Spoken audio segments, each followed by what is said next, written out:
one stands out as being the most active and having the most longevity on the platform. Bee Swarm Simulator has been a top game on Roblox for over 6 years, averaging at least 20,000 concurrent players for most of its time on the platform. Wherever you search on Roblox, you're bound to see this game pop up, as it's one of the most entertaining in Roblox history. And the main reason it's so popular is its spectacular updates. Because while most games on Roblox update relatively frequently with minor patches or reworks, Bee Swarm's updates are always guaranteed to have something game-changing, whether it be new quest lines, game modes, bees, or tools. Because the game revolves so heavily around its updates, the quality of the update can make or break the game. And with the game's longevity, it's clear that Onnit has done something right with these updates. So let's start with the first one. It's April of 2018, and the game was new and on the rise, having been released just 1 month before. Bee Swarm was already getting lots of traction, and Onnit knew that the first update would have to be amazing to increase the hype around the game. He got to work and crafted an update to the game in just 20 days after the release. Knowing the importance of the first update to any game, he used it to add lots of key stuff. Players were amassing 25 bees and beating the game relatively quickly, so he expanded the maximum hive capacity. As well as this, he added hats, an important characteristic of the game that offers passive bonuses to you and your bees. And one huge thing about the game that separated it from the rest of the time was the multitude of NPCs around the map. In particular, Blackbear was the one that new players would go to first, as he was the closest and had arguably the best progression out of all the NPCs. Seeing that players really enjoyed his questline, Onnit added 20 more quests that were much more challenging, but still really enjoyable, as players loved the grind for achievements in Bee Swarm, as it was unlike that of any other simulator. He also used the update to rebalance a lot of things, like the cannons, which would shoot players in weird directions, which was the most prevalent bug in the game. Overall, this update was a success, as it addressed virtually everything about the game that can be improved. Players loved the new content, and it looked really good for the future of Bee Swarm. While the first update to Bee Swarm holds extreme importance and nostalgia, this next update set the tone for how much potential the game truly had. To learn about that, we have to flash forward to September 2018, where the first monstrosity of an update was released. This update would see the day and night cycle, which was a pretty common aspect of Roblox games, and its addition would be huge for the game, as it would hold some pretty key things, like the Vicious Bee, which was a new mob that spawned in a random field at night to attack a player. Killing it dropped stingers, which could either be used for a short attack boost or to craft a personal Vicious Bee for your hive. The night cycle would also spawn fireflies, which would spawn in a field to drop moon charms, which were used for a moon amulet, which boosts stats like pollen and honey conversion. With this amount of content packed into one aspect of the game, players would recognize the variety that the game holds and be pushed to grind even harder. The addition of a Vicious Bee would allow hives to be way more efficient at killing mobs, and players would quickly find out that this was a must-have in any good hive. That wouldn't be it for this update, as the concept of sprouts would be added, and collecting a certain amount of pollen, depending on the rarity, would pop it and yield tons of rewards, which was huge for early and mid-game players. A new traveling bear would come into the game as well, giving quests and sporting new boots, which were another equipable that came in the game. As well as that, Grandmaster badges would be added, as well as a new shop called the Badge Bears Guild, which would hold new sprinklers. Bees can now be leveled up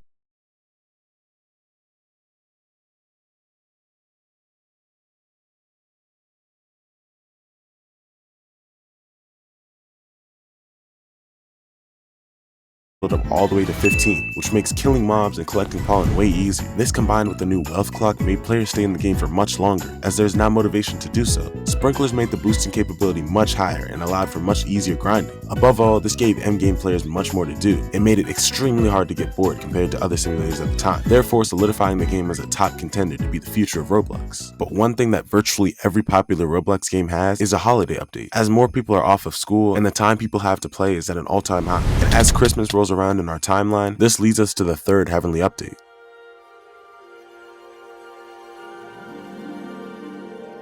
Onnit knew that he would have to compete with every other Roblox game creator for attention during the holidays, so he used this update to make it the biggest yet. Onnit would start Beesmas by adding a new bear to the game, who would give quests that need to be completed for presents, a new concept in the game. Bee Bear's ultimate reward, however, would be the Festive Bee, which was a strong red bee whose signature ability token would be a festive gift, and collecting this token would bring the entire server a temporary 100% instant conversion buff. If a player wanted to fast track this entire process, they could buy the Winter Wonder Pack for 3,400 Robux. Onnit made the final Bee Bear reward 500 tickets for these players, creating motivation to finish the questline despite already getting the bee. With this update came some secrets too, as Bumblebee Man would make his first appearance into the game. Players would need to believe in him to finish the Bee Bear questline, and he would end up bringing the game some serious lore in the future. As well as the Beesmas content, 10 new Science Bear quests were added, which unlocked 2 new NPCs that could only be interacted with using the translators he gives you for completing them. Overall, this update made progression in the game game far easier than before, and players who would come to the game during this time would find theirs to be really fast, creating lots of incentive to keep going. For players who already played, the new mechanics and items would allow for much more to discover, and the grind for those materials increased playtime even more. With this update, community engagement increased significantly as more YouTube content came out on the game, spreading the Beesmas hype outside of just the game. As well as this, loads of players were buying the Beesmas pack, meaning that lots of new money was coming into the game, increasing Onnit's motivation to keep developing it. And the biggest thing of all was that because this was a Christmas update, it could be repeated, guaranteeing that the game would have at least one big update every year, which gave players something to wait for. However, players would be worried about how the game would perform when Beesmas was over, and whether it would be as lively as before. And players didn't need to worry for long, because our 4th Heavenly update comes in September 2019, and this update went down as one of the most substantial in the history of Beeswarm Simulator. The Windy Coconuts update would bring the game a whole new zone for endgame players with 35 bees in their hive. This zone contained 2 high-level fields, one for white hives and one for red hives. In the middle of those 2 fields, a new bear called Spirit Bear would reside, dishing out 3 questlines of the hardest quest yet. In return for completing each questline, Spirit Bear would give out a spirit petal, which became the most valuable item in the game at that point. There would be 2 new shops added in this zone as well, the Coconut Cave and the Petal Shop, which would hold 2 items that require spirit petals to purchase, the Petal Wand and the Petal Belt, the 2 strongest items in the game at that point. In the Coconut Shop, you could buy the Coconut Canister for 25 billion honey, which was by far the best backpack in the game, and something all players work towards. At the top of the new zone, however, was a wind shrine that gives RNG-based items and boosts depending on the item a player donates. If you were to donate a spirit petal, you can get a Windy Bee after donating a random amount of cloud vials. This RNG element was one that players didn't really like, as it meant a lot of suffering in the game. However, there was a pack for 800 Robux to buy the first edition Windy Bee, and plenty of players just bought that instead. The Windy Bee had a wild variant, and like the Vicious Bee, killing it drops items that help players unlock it for themselves. If we go back to the Coconut Field, the Coconut Crab would jump out at players, and with 250,000 health, it was the strongest boss the game has seen to date. Depending on the time taken to kill it, it would drop some number of coconuts, tropical drink, and other items to help with the crafting of the backpack or the new boots. I can go on and on about what new content was in this update, but it would make the video really long. That's just how good it was. The point is, this update was massive for endgame players, as after Beesmas, they were in a period of wondering what was next for them to do having completed the game. This update held seemingly infinite content, and it was very hard to finish all of it, so playtime increased even more. As for the new players, they spawned in facing the new 35B area, showing them what they could work for to achieve, which built community in the game. The Beeswarm community had worried about how the game would top its Christmas update, and this update proved that players didn't have to worry about anything. Most importantly, this gigantic update set the precedent that if Onnit was quiet for a long period of time, players should expect something big to come to the game. But how long could he keep this up? We flash forward to April for our next update, and Beesmas has just concluded. There was a minor dry period after Beesmas 2019, as that update contained lots of key stuff, like a whole new rarity of overpowered bees. But this update came with a bang, adding a whole new amulet, the Supreme Star amulet, which was located in the back of the Star shop, and only for players with 40 gifted bees and 10 billion honey. This amulet guaranteed a passive ability for the player, and if they were lucky, they could get 2 abilities in one amulet. This update gave players a new mythic bee as well, the Fuzzy Bee, who brought an entirely new concept to the game. Pollination increases the tier of flowers, and Fuzzy Bee became the only bee in the game to achieve this, meaning that this bee was great for team boosting. Players would create hives of primarily this bee to assist top players in boosting, which smashed the limits of honey making in the game, and broke the barrier of having to get a high level field for a good boost. This bee revolutionized the game, but that wasn't the only thing that came with this update. Brown Bear would be reworked, giving quests every hour that scale infinitely in difficulty. Onnit would also add a leaderboard for the amount of quests completed, which allowed top level players to compete with each other. And this update followed the 2nd anniversary of the game, and Onnit used the milestone to add a strong code to the game. This would set the pattern of Onnit adding codes every year for Beeswarm Simulator's birthdays. This update would be a big success, as the Supreme Star amulet made even more for endgame players to grind for, and the Mythic Egg questline gave them more motivation to play. This would arise a problem, however, as the most recent updates to the game at this point had all revolved around endgame players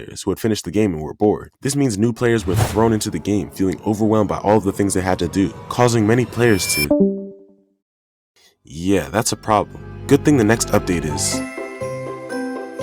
Bee Bear and the Beesmas update are back for the 3rd time, and this one holds the first ever Honey Day event. This update saw the creation of Bee Quips, which was the first ever direct buff players could give their bees. As well as this, Panda Bear's quest unlocked the Snow Bear, which grows bigger and increases its level with every kill, and it made attack a lot more fun in Beeswarm, as really strong attack hives would compete to see who could get the highest level kill. As well as this, a Beesmas catalog shop was added to the right of every player's screen, and it used the Beesmas items to buy perks in the game that helped with progression, motivating players to play the update through. In the second wave of the update, which arrived a little later than expected, expected, 10 newer and harder B-Bear quests would be implemented, with the final reward being a Festive Breath B-Quit for the festival, which spawned a new token called the Festive Mark, which drops tokens and boosts for a short amount of time while boosting collections. Overall, this Beastmas was like no other, as it hosted tons of new content. The Honey Day buff made for monstrous boosts, bringing attention to the top players in the game, who pushed the honey making limits of the game even further. And while the concept of B-Clips was a little underwhelming, players would use them to push the hive limits even further, generating hundreds of trillions of honey. The game had hit 1 billion visits shortly before this update, and that added to the hype as well. More content was being made than ever, and many of the Beastform content creators that are prevalent in the scene today, including myself, rose around this time. Updates were slowing down, however, and the game looked to be falling off of its peak.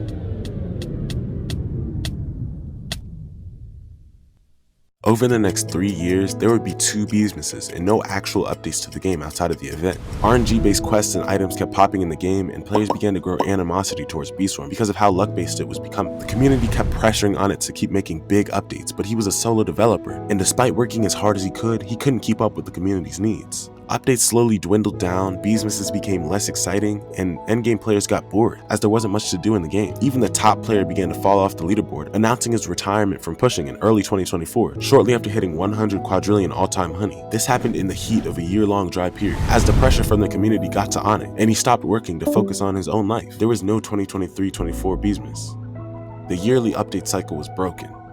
Players and content creators lost hope in the game, as Beastmas was the only pulse that kept the game alive. And it was gone. It's literally the 27th of February 2024. Beastmas still hasn't even been released. I mean, is there even a point to it being released anymore?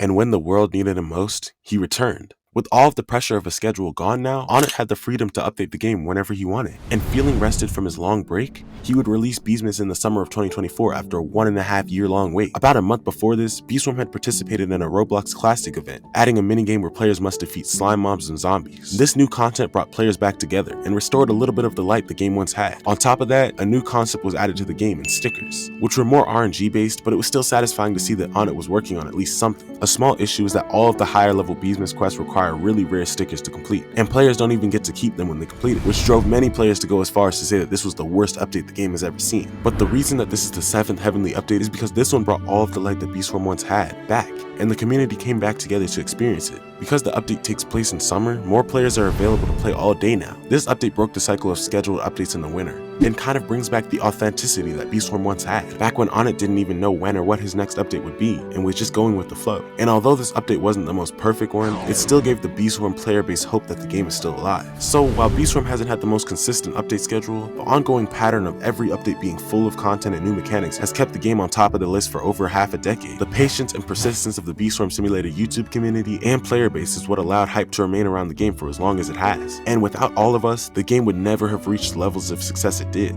So with that, let's do what we do best and keep bringing joy and fun to the game. Continue to cherish the memories Onnit is giving us, and let's enjoy Beastmas while it lasts. Answer to recommend travel scenarios all over the world, and hear historical stories in historical conventions.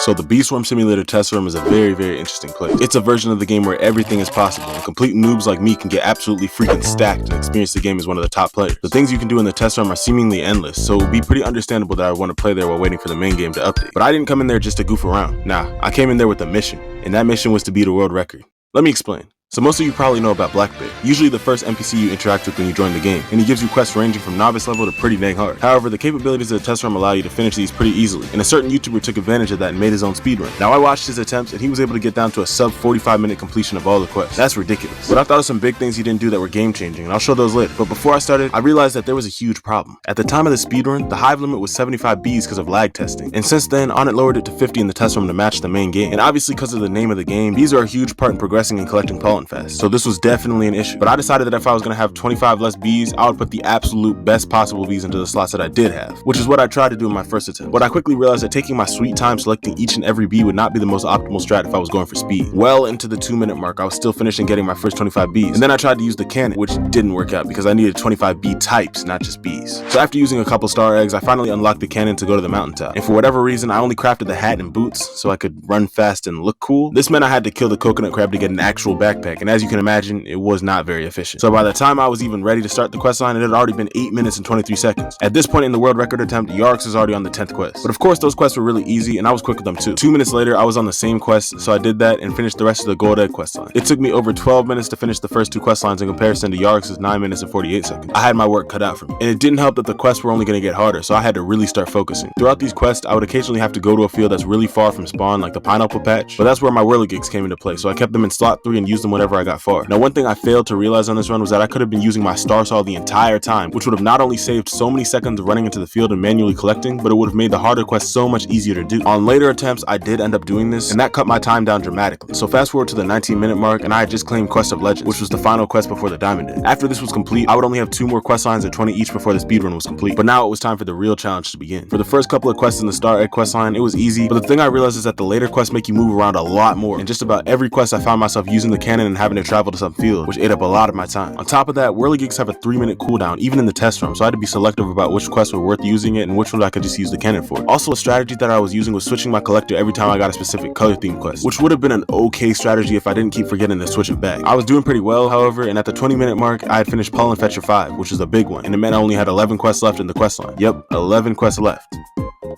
11 quests left? Why is my glider sticking up like that? Oh. Yeah, so my Wi-Fi decided it was the best time to act up, so I ended up having to rejoin the game with my timer still running. I made a mental note to subtract the time lost by Wi-Fi, but the disconnection also meant that my momentum was gone, and that my haystacks were lost, as well as any ability boosts I had. I decided to thug it out though, because if I was going to get this record, I needed to demonstrate perseverance. So I did just that, and my momentum was back like it never left. I flew through the rest of the quests in the Star Jelly quest line, and just like that, I was onto the Mythic Egg quest line. And boom, the first quest Black Bear decided to hit me with was 30 million from the bamboo field, which went really slowly, especially because I didn't have a sprinkler. That's right, I didn't even buy it yet, because I never took the time to stop by the Badge Bears Guild. Nevertheless, I finished the quest after taking some time and decided to buy the sprinkler when I got a quest that was close to minimize the time taken, which was proven to be a dumb idea because grinding without a sprinkler is at least 3 times slower than grinding with one. Needless to say, I trudged through the next few quests, even trying to collect 80 million blue pollen on the stump field without a sprinkler and with the snail on the field. Yeah, it was rough, but somehow I made it through, and with 11 quests left, I went to the shop and bought my sprinkler. By this point in the challenge, however, I had already passed 45 minutes, which was the world record time. So yeah, I have a lot of time to shave off. I didn't know this though, so I thought I was on pace and continued with the next couple quests with full hustle and dedication. When I reached Mountain Mix, however, I went up to the mountain only to find this big fat mono chick taking up half the field and my bee's attention, which was important. I smacked him up, paused, and finished the rest of the quest pretty quickly. I would love to say from there it was smooth sailing, but I got a quest where I needed to collect 10 million pollen from the ant field, and yeah, I'll just show you the footage.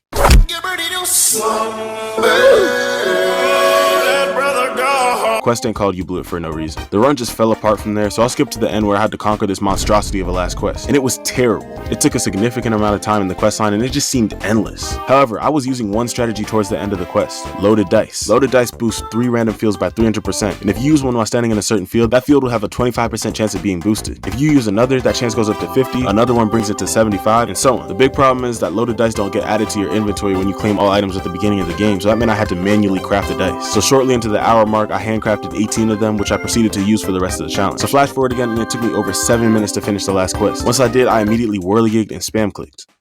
So my final time was 1 hour and 20 minutes. After that atrocious attempt, I realized that I needed to basically cut my time in half if I wanted a shot at that record. I calculated my splits for each questline, and comparing them to the world record ones, I realized that the main areas I needed to improve on were the final 2 questlines, as well as preparation. So for my second attempt, I had a couple new strategies that ended up proving substantial. At the beginning, I wasn't going to select specific bees, and I would just use 25 star eggs to be able to get to the mountaintop shop as quickly as possible. When I got there, I would actually make sure to buy all of the gear from the shop and not just the hat and boots. I also made sure to use the instant converter immediately so it wouldn't be like last time. I also realized that the buoyant bees and spicy bees were essentially useless in this challenge, so I omitted them from my hive cop. I also decided that rather than getting the coconut backpack, I would just start the questline immediately after getting the bees, which cut my preparation time down a lot. Once the quest would get harder, then I'd go get the more advanced gear and loaded dice. And this proved to be an amazing strat because for the first 3 questlines, I was ahead of Yarik's pace. At 13 minutes and 44 seconds, I got the diamond egg that took Yarik's almost 16 minutes. I was doing amazing, but the real test was the last 2 questlines because that's where I lost the most time. The reason for that was because Yarik's grinded 2 times as fast as me. That's right. When I was watching the world record, I noticed that he not only had the Testero Mega Boost of 5 times pollen, but the Beesman's Honey Day, which had an additional 2x pollen. That's 10 times total pollen on top of the Beesman's boost and extra bees. So no wonder he got a sub 45-minute run. But despite these challenges, I still pushed my way through the Star Jelly questline, even encountering a stick bug. But that didn't deter me, and I ended up collecting the last quest of the questline at around 25 minutes. What I didn't realize was that at this exact point, I was only 15 seconds ahead of Yark's pace, which means he was gaining on me. I needed to move fast. After doing Bamboo Boogie 2, I went to the shop to craft my loaded dice and went to work.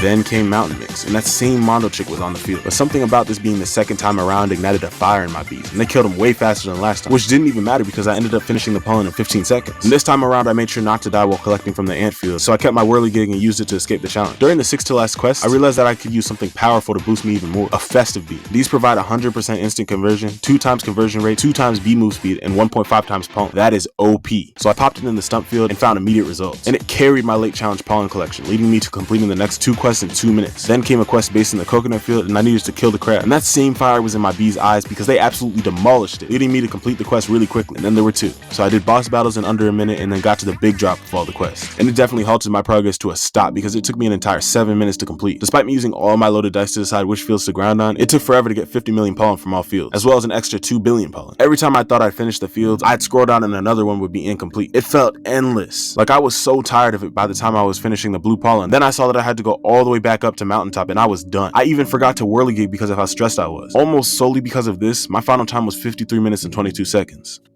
When reviewing my splits for this attempt, I noticed that I made substantial progress in everything except for the first questline, which overall led me to shave 25 minutes and 38 seconds off my original time. But it frustrated me that I did almost everything in my power to go as fast as I could, yet still lost by over 8 minutes. It seemed like whenever I would grind a field, it would take me 3 times the amount of time it would take Yarks. I knew this would be unavoidable because I was in a huge deficit with my bees and pollen buffs, so I had to think. And I came up with this. In order to maximize my uses of the 50 hive slots, I needed to combine my first and second strategies. There are 10 event bees if you exclude Puppy Bee, which really has no use in this challenge, so I could use 15 star eggs and then the 10 event eggs, which would still diversify my bee types to 25 so I could use the cannon. Then, after ensuring I got star soil, I could then use the remainder of my hive slots for this comp. 8 vectors because triangulate and pollen marks are insanely necessary for this challenge. 6 precise bees because the ability can allow for some ridiculous super crit pollen. 5 tadpoles for baby love, and 2 Riley and Buckle bees because red and blue boost can stack up to 10, which means 3 times the amount of red and blue pollen, which would be game changing. But the biggest thing that I did was most definitely this next one. I did not collect the auto claim badges box. What I realized is that this box collects billions of pollen from each field by claiming every Grandmaster badge, and that is extremely overpowered. So I knew I could use it only once, and if I had the final quest open, then maybe it would collect the pollen for me so I didn't have to waste time running around every field. Spoiler alert.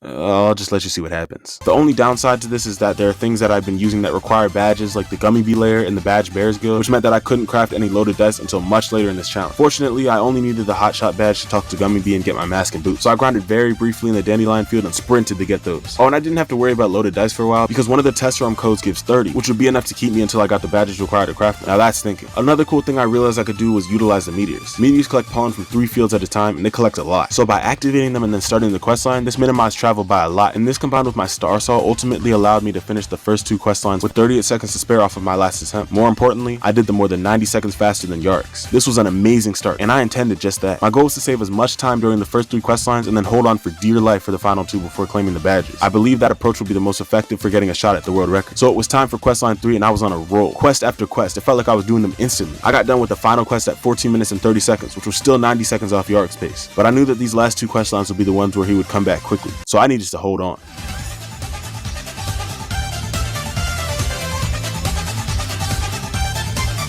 By the time I was done with the Star Jelly questline, it had been 25 minutes and 45 seconds, which was only 25 seconds ahead of Yark's pace. I was holding on, but he had gained on me during that questline. I knew if I was going to stay ahead, I needed to really lock in on the final questline because it all came down to this. The questline started out really shaky, as it took me a whole 30 seconds to collect 30 million pollen from Bamboo, and it didn't help that I wasn't using a sprinkler because I hadn't gotten to the badges yet. I absolutely didn't let that deter me, however, and I completed the next 6 quests with ease. When I got to low tier Trek, that Star Cell came in real clutch and allowed me to collect Swift pollen. From there, it was pure speed, and at the 33-minute mark, I found out that I only needed 1 more badge to get into the shop, which is really good. So after finishing up the next few quests and even meeting an aphid along the way, I got to Mountain Mix, and you guessed it, it was another freaking Mondo chick. It died pretty quickly though, so I was able to get my pollen fast. I quit my Tide Popper for the blue quest, and after that I was able to get in the shop, but I realized I didn't have the badges to buy any sprinklers. This was devastating to my run because sprinklers are extremely important in pollen collection, but I didn't come this far just to mope about some sprinklers. No, I was on pace to beating the world record, and sprinklers or not, I was going to try my absolute hardest.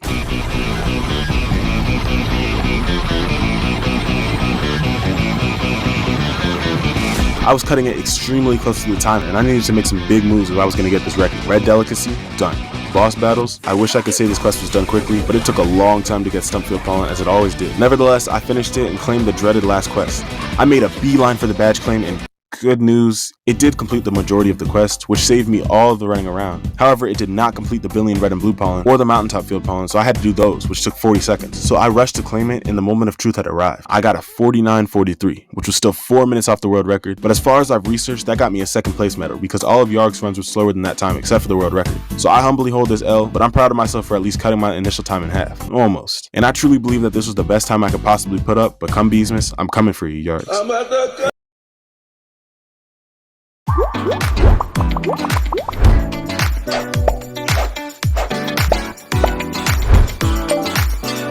Unless it involves karaoke. You won't believe this. I've got great news.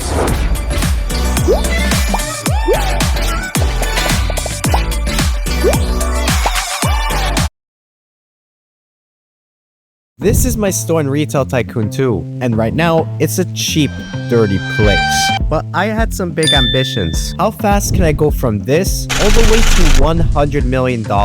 Well, a very long time, but let's begin.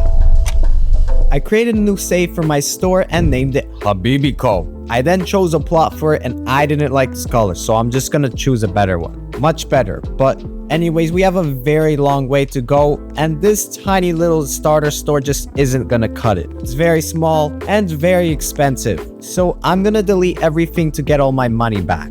We have over 30k now, and I also finished off by replacing the grass with dirt for some more money. Now we have almost 40k, which is a good amount of money to build up our new store. We of course need parking spaces, and I then added these small little cheap walls and some furniture shelves since furniture can make a lot of money. I finished off by adding all the other stuff to make our store actually work properly, and after adding a ceiling, we were done. And now you may be thinking, this store looks like trash, but it doesn't really matter since it works and we'll just upgrade it later. Anyways, I have 20k left, which is pretty good, but my truck is very small. So I spawned in my truck and started driving to the dealership.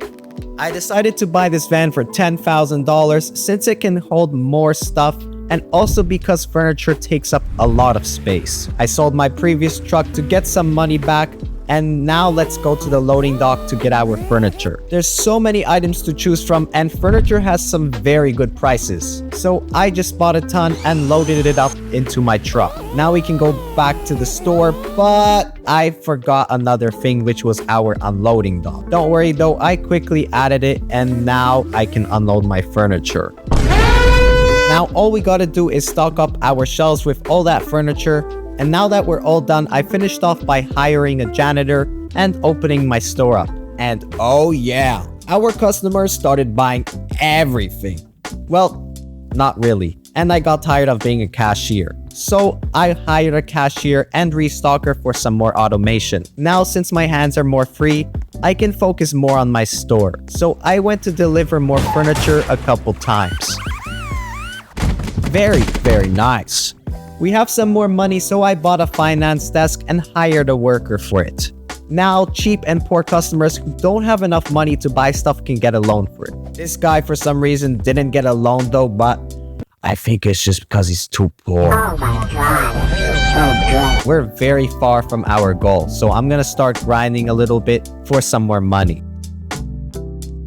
We reached $10,000, which is our first milestone.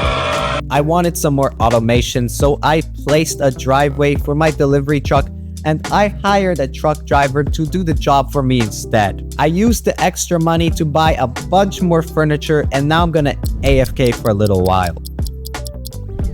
We have 5k and I found the sneaky little pig trying to steal my stuff. My store has literally no security, so let's add a couple metal detectors. And I also hired a guard to stop any robbers. Anyways, I AFK'd for some more time, but I saw another robber coming in. I wanted to see if my guard was gonna even do anything, but instead he was literally just running around in some random place. I should probably hire another guard and also add a security camera. Now our security level is much better, and Habibico is well on its way to getting $100 million.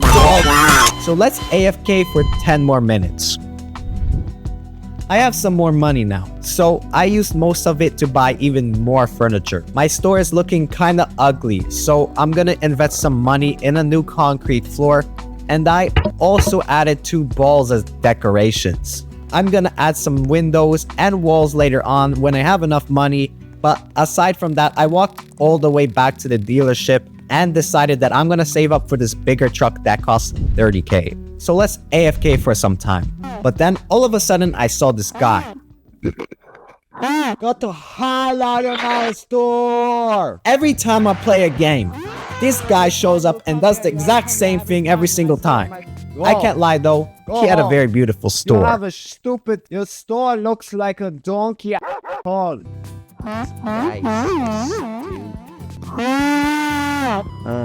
Anyways, back to grinding. I have just over 30k, which is enough for that truck I was talking about, so I'm gonna go to the dealership and buy it. I bought it, and since I'm not gonna be using the van I had, I sold that for a little bit of extra money and went back to the loading dock. This truck can fit much more furniture, so I loaded up and went back to the store and unloaded my truck.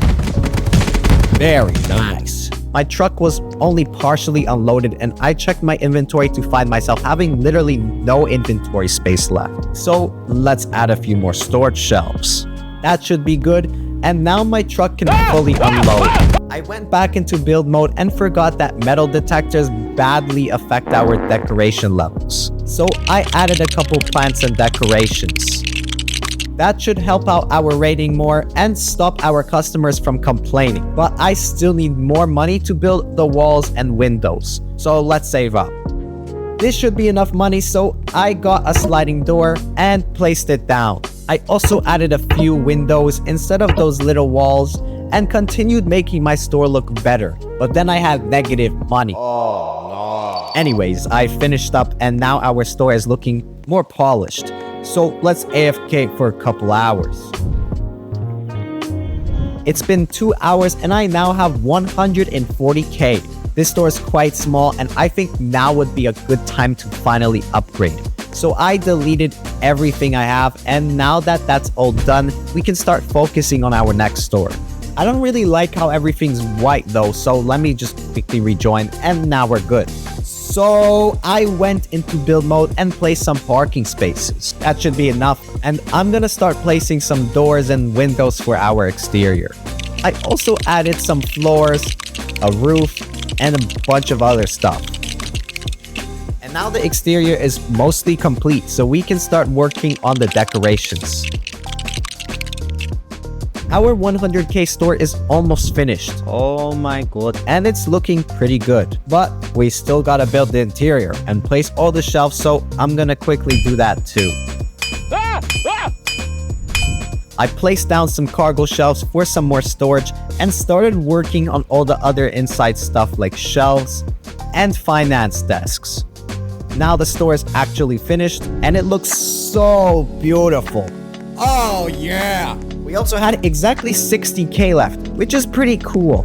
And we can use that money to buy some more stuff. So I just spammed clicked a bunch more furniture. And while we wait, I should probably stock up all my shelves. And now everything seems ready, so let's open it up and pull in racks of money. Made one teeny tiny mistake though and forgot to upgrade our sign, which is a problem. Now it makes sense why we had so much money left over, but we can still save up for it, so let's do a 10-minute test to see how much money this store makes. And after 10 minutes, we made about 30k, which is pretty crazy. That's plenty of money for the sign we need to buy, so I placed a new one. And now Habibi Co has a bigger sign and a bigger empire. Luckily, nobody has robbed our store for a long time, and we were starting to get close to our first money trees, which can boost our earnings. Aside from that, we have no money, so I'm gonna grind for an hour. It's been some time and I have over 150k now. That's pretty good, but let's check on that stupid guy next to our store. Oh! Is this new? It's new?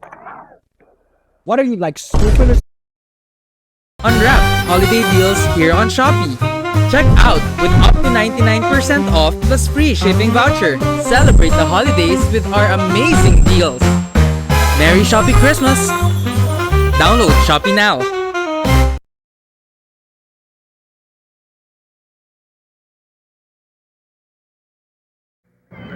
Friedrich Nietzsche said, God is dead. God says, Friedrich Nietzsche is dead. Which one is right? Did you see the bumper sticker, the one that says, he who dies with the most toys wins? I'm going to make my own bumper sticker. It's going to say, he who dies with the most toys is dead. He doesn't win anything. All of us have a worldview. Be you Friedrich Nietzsche, be you the guy who put together the bumper sticker that said, he who dies with the most toys wins. We all have faith. We all have a view of reality. We all have a way that we go about determining our meaning in life, the ethics that we embrace, our view of the future, what happens after death. All of us have a worldview, a way we seek to process reality.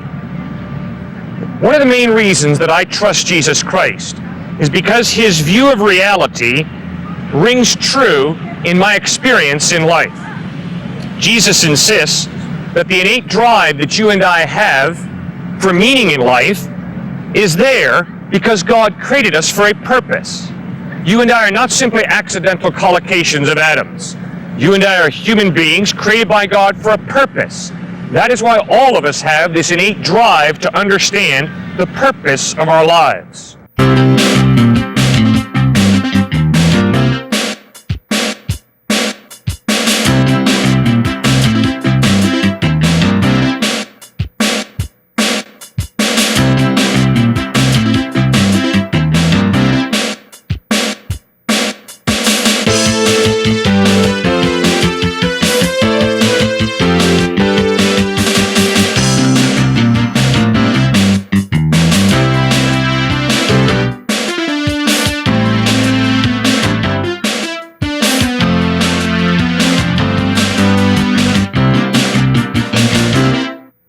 But I don't see how God will send the 5 billion people that are not Christian to hell because they don't accept Jesus, but because they believe in another faith.